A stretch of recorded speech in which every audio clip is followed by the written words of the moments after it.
Bugungi darsimizda kuchlanish relesining vazifasi va qanday nastroyka qilinishi haqida gaplashamiz. Kuchlanish relesining vazifasi tarmoqdan kelayotgan kuchlanish me'yordan oshib ketsa yoki tushib ketsa, xonadonda joylashgan elektr qurilmani yuqori kuchlanishdan yoki past kuchlanishdan himoya qilish uchun ishlatiladi. Buni nastroykasi quyidagicha bo'ladi. Kuchlanish relesini nastroyka qilish uchun menyu knopkasini bir marta bosamiz. Bu yerda bizda ruxsat etilgan eng yuqori kuchlanish chiqadi.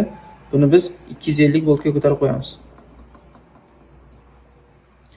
Va yana bir marta knopkani bosganimizda ruxsat etilgan eng past kuchlanish kelib chiqadi. 160 ga qoldirsak ham bo'ladi. Yana bir marta knopkani bosganimizda kuchlanishimiz ruxsat etilgan qiymatlardan oshib yoki tushib ketgan taqdirda relning qayta ishga tushish vaqtini sozlab qo'yamiz. Ya'ni 5 sekund qo'yilgan hozir bu yerga. 5 sekund bo'yicha turaveradi va knopkani bosib turamiz.